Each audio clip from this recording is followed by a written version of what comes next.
Subscribe now for our extensive video library of leadership lessons promoting faith, family, and freedom. Part of the problem with the poverty mindset is this entitlement expectation that just because you don't have the cash to pay for it now, somebody else should give it to you. That's not just a problem in your own thinking. That's a problem that has the potential to destroy societies and cultures, and that's what I'm going to talk about in this episode of Leading Leaders. Put your hard hat on, put your steel-toe boots on, and grab some big boy panties or some big girl panties and be ready for a message. Seriously. Master the story power method to captivate your audience, improve workplace culture, and 10x your fundraising. Scan the QR code to book your first coaching call or visit storypowercoach.com. Subscribe now for access to our extensive media library of leadership lessons promoting faith, family, and freedom. Begin your personal growth plan at storypoweracademy.com for leadership development and communication skills training. I'm Loren Norris with Leading Leaders Podcast. When my daughter introduced us to her husband-to-be, the first thing I thought was, is he good enough for my little girl? Same question every father asks, right? As time went on, I realized he's actually got a pretty good head on his shoulders for entrepreneurialism. I mean, he's launched probably, 6 or 7 businesses in the same genre, in the same industry.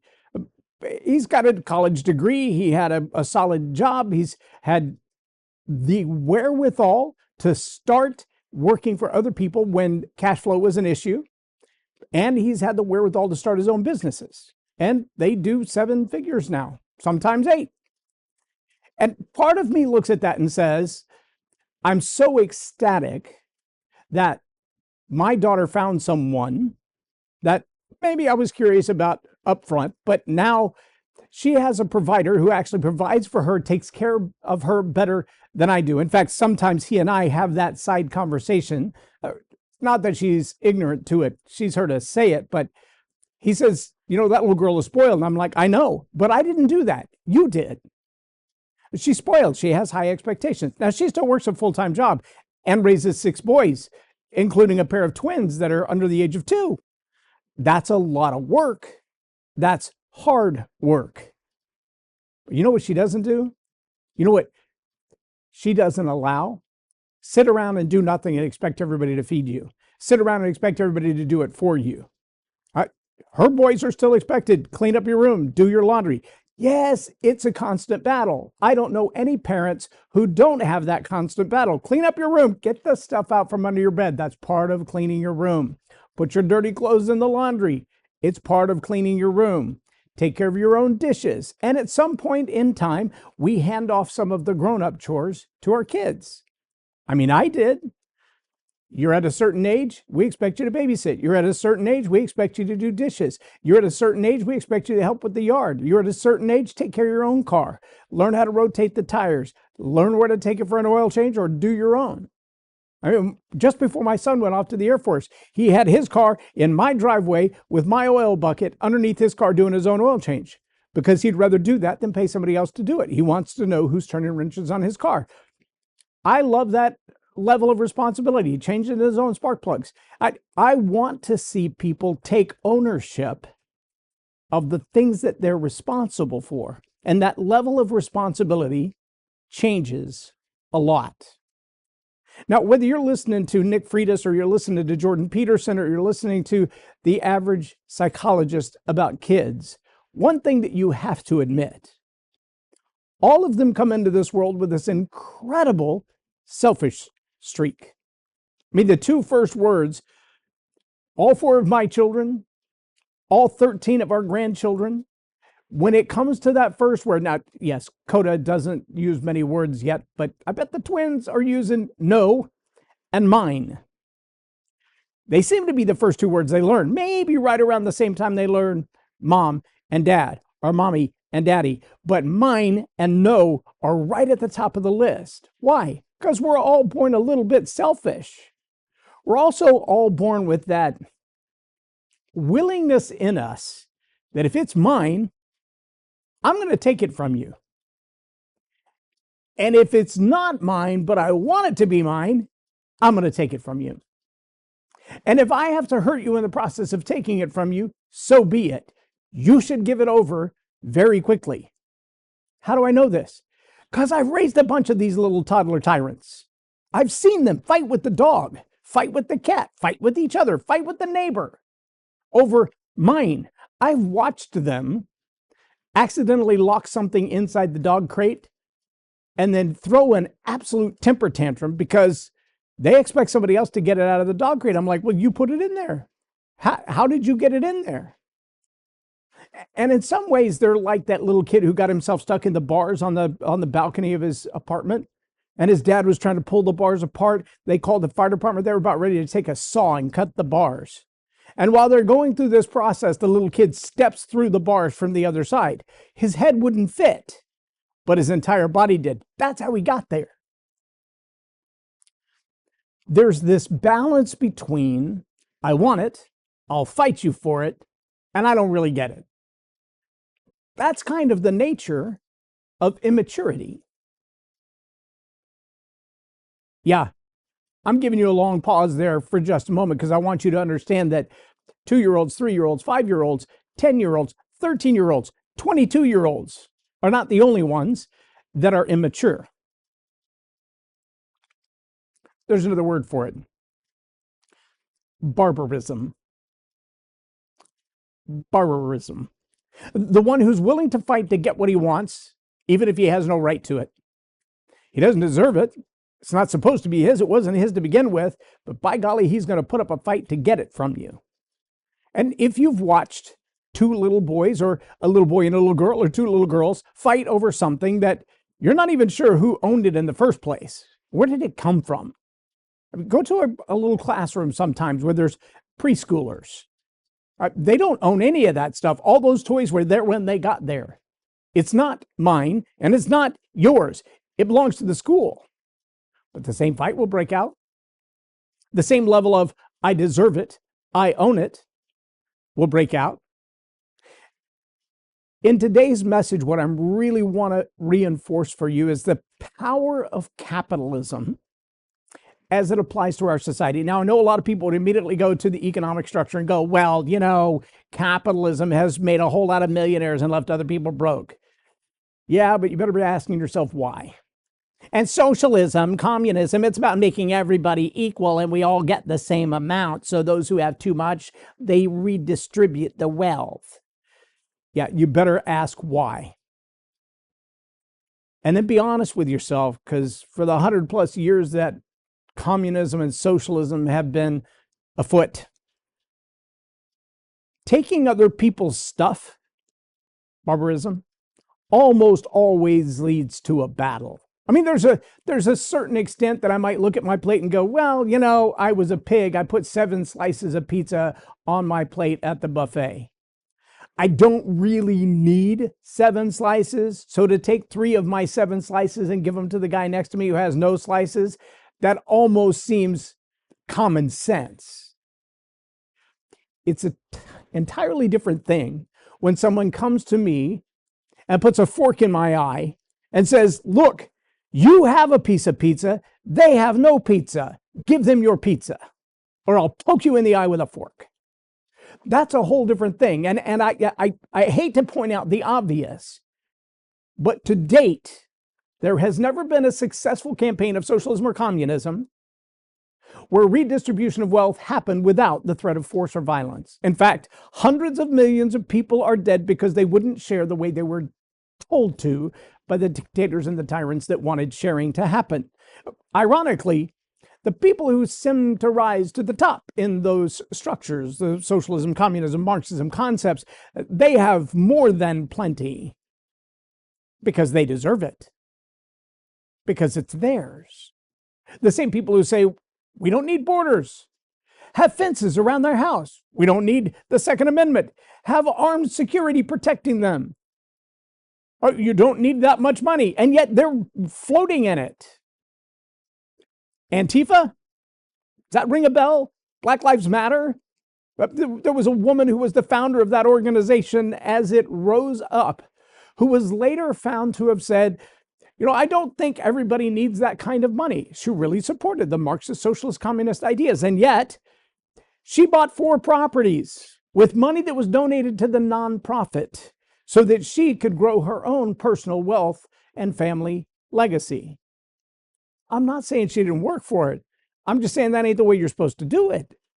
But to come into a place where someone is giving to you because you need, and on the side, taking what they're giving you because you need and profiting on something else. The Leering Center? How many of those people were receiving welfare checks to pay their local bills, living on Section 8 housing, receiving EBT cards to feed their children, simultaneously taking money from the government to provide childcare for children who weren't there? That's a better picture of the realism of socialism and communism. Bilking the system to make yourself rich while declaring that you're there to help the poor. Barbarism in another guise. But see, when our young people come home from the hospital, that's what's naturally in them. I mean, we're all flawed. I've never met on this earth a perfect person. The only one that I know of, he was only here for 33 years. He's gone from the earth. Still present, but gone. Another mystery. Ask me, I'll explain it to you. But there's not any perfect people left now. And all of us have that natural barbarism, that selfishness, and I'll fight you for it if I want it, even if it wasn't mine in the first place. It's in all of us. But see, part of our job as parents is not necessarily to train our kids in an economic policy, to compare socialism with communism or a Marxism or American capitalism or free market society. It's not our job to teach them that when they're 3. You know what our job is? To teach them boundaries and restraint. Yeah. Discipline, respect, responsibility. These words, the ones that the Smithsonian said, work ethic, you can't teach that. That's white supremacy. No, it's called good human engagement. It's called having a relationship with people around you that's fair and logical. It's about knowing the boundaries, what really is mine and what actually belongs to somebody else, and what should I do about that? See, that's the job of the parent, is to train that into children. When my children are living a better life than I was, so far, almost every one of my children are making more money right now than I did at their age. Well done. I pray that as they continue to grow and understand economics and investment and saving and how to manage the wealth that they have, how to be better stewards of what they have than I learned to be. Remember, I grew up on food stamps and potato soup. I grew up believing the rich get rich and the poor go broke, and it's the rich's fault. Who wants to be rich? I was in my mid-30s, knocking on a 6-figure salary and terrified to actually earn it. That was 20 years ago. I'm changing my ways now. I'm a little slow. Forgive me. But to know that my children who are around that age now have already surpassed what I earned at that age is good. I don't know how much of I can take credit for. I tried to instill that in them early on. I can remember a day we were loading up to go do a kids event. We'd put all the sound equipment in the car. We'd loaded all the candy in the car. We loaded all the toys and the trinkets and the things that we would sell in the concession stand into the car. And just as we finished loading the car, a kid rolls up on his bicycle, waves his $10 for concessions, and says, "Mom gave me money for concessions. Can I ride with you so I can get in free?" And my son, who was about 5 at the time, looked at the kid and said, "You didn't get here early enough to load the truck, so you don't get in free." And the kid was like, "What?" And my other son responded to him and said, "Yeah, if a man wants to eat, let him work. Work, no eat. Admission is $10. If you don't have concession money after that, that's between you and your mom." That day, the kid jumped back on his bicycle and rode home and got another $5 from mom. The next time, he was there 2 hours early, hanging out in the yard. So the minute we started loading that truck, he was in the back. You know what? That's one of the kids. That kid, to this day, as a grown man, still shows up around Father's Day. still calls me and says, "Thank you for everything you invested in my life." He's a father of his own now, married with, I believe he's got 3 kids now. See, there's something about just simply drawing the boundaries, drawing the line and going, if you want it, don't take it. That's wrong. If you want it, earn it. See, unfortunately, we've got an entire society today, just spent a couple of minutes on social media, and you'll see that barbarism has run wild. It's not stopping at 3, 4, 5, and 6 years old when they learn not to say mine, but they learn the power of sharing. And I don't mean sharing in the communism style of give away your stuff so that everybody has the same. I'm saying if it's yours, let somebody else play with it for a minute, and then you can have it back. And if it's not yours, either leave it alone or ask. But you don't just take it. Tell me how that reflects in looting. I've heard people say, well, they're looting because they're without, they're looting because they don't have any. I'm like, dude's got a $500 watch and a $700 pair of shoes on his feet, and he's running into Neiman Marcus. What, is he hungry for the $7 bag of chips? Because there's a Dollar General a block away. I have a hard time buying that. But, however, it does look a whole lot like the 3-year-old who's yelling, mine, mine, mine, mine, mine, when he knows it's not his. Maybe he doesn't quite understand that concept yet, but if he wants it, he's just going to take it. That's almost understandable, just almost acceptable when you're 3, not when you're 23, not when you're 33 or 43 or 53, and yet we see it.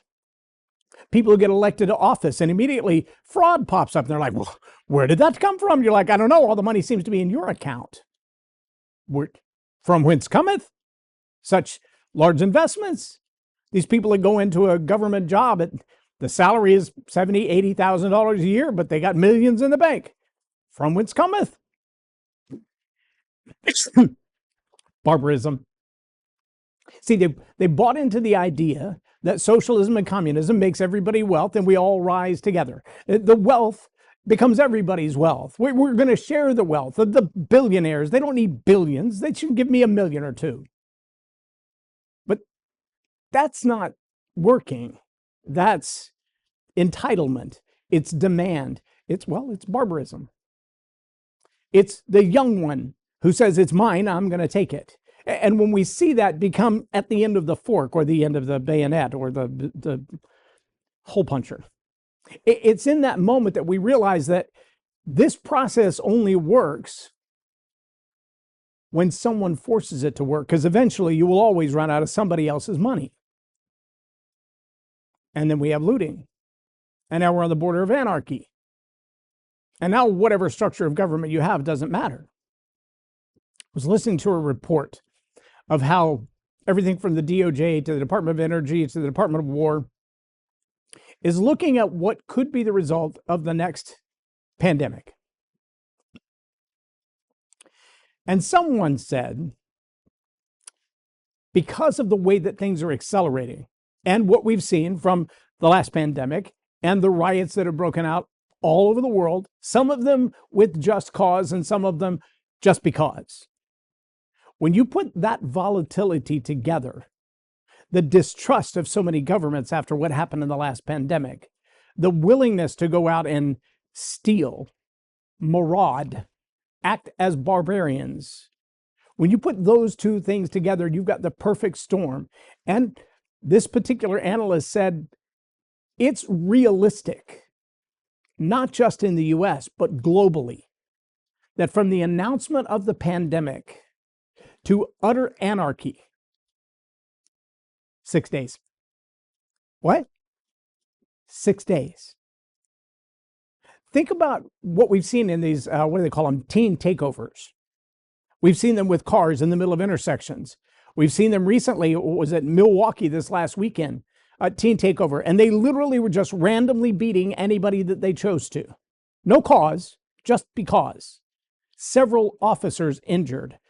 Parents and children fleeing for their life from a place that's supposed to be a cool place to hang out on a Saturday night. And now it's a death threat just to be there? For what? Because we can. because we're barbarians and we want to, and there's nothing you can do about it. Just ask me and watch me. I'll behave how I want to.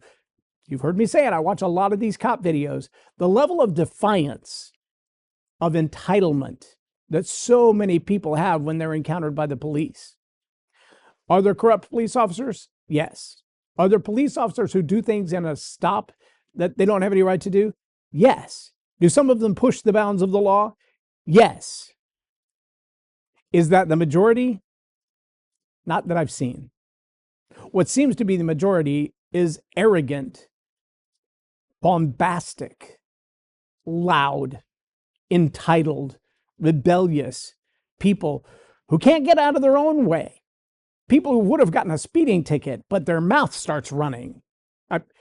One particular guy that I watched by the name of Sergeant Curtis, retired from the Las Vegas PD, he calls that person in the passenger seat who has nothing to do with the traffic stop because they were in the passenger seat, but they just can't shut up. I know my rights. You can't talk to them like that. You can't make them get out of the car. This kind of declaration of barbarism, he calls it the chaos companion. Yeah, because if they'd have just shut up, this would have been a warning ticket for a taillight and you'd been on your way. But now we got a whole problem. And now you're being arrested for resisting arrest because you wouldn't get out of the car when you're told to, because you're listening to your stupid friend next to you who just wants to get their own way. So how do we protect the wealth in a family? How do we apply capitalism as a general rule? There's some really cool things about capitalism that have this ability to offset the foolishness, the chaos of barbarism. Now, barbarism in its full swing looks like teen takeovers. It looks like riots just because. It looks like pre-planned violence paid for by someone who has something to gain, the fork in your eye. They're using people who have nothing better to do with their time as the fork in your eye. They're going to put you under pressure until you submit. Why? Because they're barbarians as well. They want to take what's yours, redistribute the wealth, not their own. They're going to open your borders and build their fence higher. They're going to take away your guns and train their people better. I don't know, there's a movie going on around about that right now. There's a little girl called Raven, I think is what they call her. Yeah, if you haven't read the book or watched the movie, go get it. Understand, these elites are not looking you as peers, but as paupers and puppets. They will use you to get their way. They will instigate you to the point of barbarism and then blame you for it. They will put a fork in your eye or use you as the fork in someone else's eye until they can take all of your pizza and then blame you for being without pizza. See, here's where capitalism comes in differently. Capitalism says, you're responsible for you. You want to eat? Work. I don't care what kind of work you do. Do something productive for society. Do something productive for yourself. Build a better mousetrap. Clean a better house. Be a better plumber. Be a better doctor. Be a righteous politician. I don't know, is there such a thing? Can it be done? I think it can. It's hard to find, but it can be done. Build an empire. Build your own business. Write a book or 12. Do something that makes the world around you a better place. And here's what we know to be true. When you invest in making the world a better place, the world will reward you for it most of the time financially. But at a minimum, you won't be a barbarian. At a minimum, taking responsibility for yourself and asking yourself honestly, did I do that? Was it good? I'll do it again. Was it bad? I should stop. If you're taking responsibility for you, and you train your children to take responsibility for themselves, to provide for themselves, to get out there and do, if you teach them accountability, risk and reward, you've got to be honest about the consequences from the very beginning. And as a good parent, you've got to be consistent with meting out those consequences. Don't threaten it and not do it. That just leads to more barbarism. When a young person punches a cop and says, "You can't touch me," that's a perfect demonstration of someone who's never met the consequences. And then we wonder why in their 20s and their 30s, they're sitting on 10, 12, 15-year sentences. The truth is, The slap on the wrist didn't do it. Time out didn't do it when they were 3, 4, 5, 6, 10, 12 years old. I'm a minor, you can't arrest me. Didn't do it. They didn't cut it. We didn't break the barbarism. And now they're 20 and 30 and wondering, why am I spending the rest of my life behind bars? Well, because you acted like a barbarian from the time you were 2 until you were 22. And now the only way to get you to behave properly is to lock you up. If your parents had served you well when you were younger, you would have learned what responsibility looked like. Personal responsibility, social responsibility. This goes so far beyond capitalism as an economic structure. The idea of personal responsibility, personal accountability, that's a narrative that the elites of the global elites have been fighting against for centuries. Why? Because it's a whole lot easier to herd cats in violence than it is to sit idly by and watch other people prosper. I know I just stepped on a whole bunch of toes. That's what the chat box is for. Feel free to share your opinions. I'm glad to hear them. I'm even glad to be corrected. I mean that sincerely. But I'm going to tell you right now, if you look at our society where it's at, the entitlement, the fraud, the gaming, the gambling, the lies, the deception, from our 10 and 12-year-olds who are willing to beat you up on the street to take your phone, to our politicians who will lie through their teeth to get elected and then do everything they promised they would fight against as soon as they get in office. That level of selfish barbarism can be trained out of the next generation if we're diligent about it now. What do I like about free market? If you're willing to do the work, the world will reward you for it. What do I like about capitalism? If you're responsible for you and you take care of yourself, you will always have enough to help take care of the guy next to you until he can take care of himself, but it never expects you to always take care of the other guy. Martin Luther King said it, I believe, Martin Luther King Jr. If you give a man a fish, you feed him for the day. You teach a man to fish, you can feed him for a lifetime. Capitalism teaches men to fish. How to go get it, how to be resourceful. You may not have all the resources, but most people are not limited by resources. They're limited by resourcefulness. I think Tony Robbins was the first person I heard say that. I've heard it repeated 1,000 times since then. You're not limited by your resources. You're limited by your resourcefulness. If you want it, go get it. That doesn't mean take it from somebody else. It means find a way to earn it. Find a way to contribute to society in a way that you become a benefit to others so that they want to reward you. Maybe it's financially, maybe it's relationally, maybe it's emotionally. But if you'll invest in yourself to make you a better you, teach your children to do the same, we can resist this generation of barbarians. We can raise a society that's productive for themselves and those in need, until those in need become productive for themselves. That's my story, and I'm sticking to it. We have an obligation in this generation to prepare the next generation. And I have to be honest and say, the generation before me had some great assets and some massive failures. Latchkey kids, timeout rather than discipline, a failure to bring consequences, the inability to understand that if you don't discipline the natural barbarian out of a child, it will not go away on its own. It will grow. And the larger they get, 10 years old, 12 years old, they start pushing back on mom. They start arguing with dad. 16 years old, they start fistfights with dads and with cops. 20 years old, now they're facing life sentences because they've always gotten away with what they should have been disciplined for when they were little kids. If they understood right from wrong and consequences then, they'd be in a different place today. And if they do get away with it the whole time, you'll find them doing the same thing, using capitalism as a battering ram, using capitalism, making money, torturing people as the fork in your eye. Not because capitalism is wrong, but because they've never been taught to resist the natural barbarian in them. That's the job of good parenting. That's the job of a good culture. And if you don't have a good parent or a good culture, get a good mentor. They will do the same thing. I'm available. StoryPowerAcademy.com, Narrative Warrior. I'll train you to resist the things that you've been lied to about and how to speak the truth to power in love. I'm J. Loren Norris with Leading Leaders Podcast for Tell It Like It Is TV and Story Power Academy. Have a blessed day.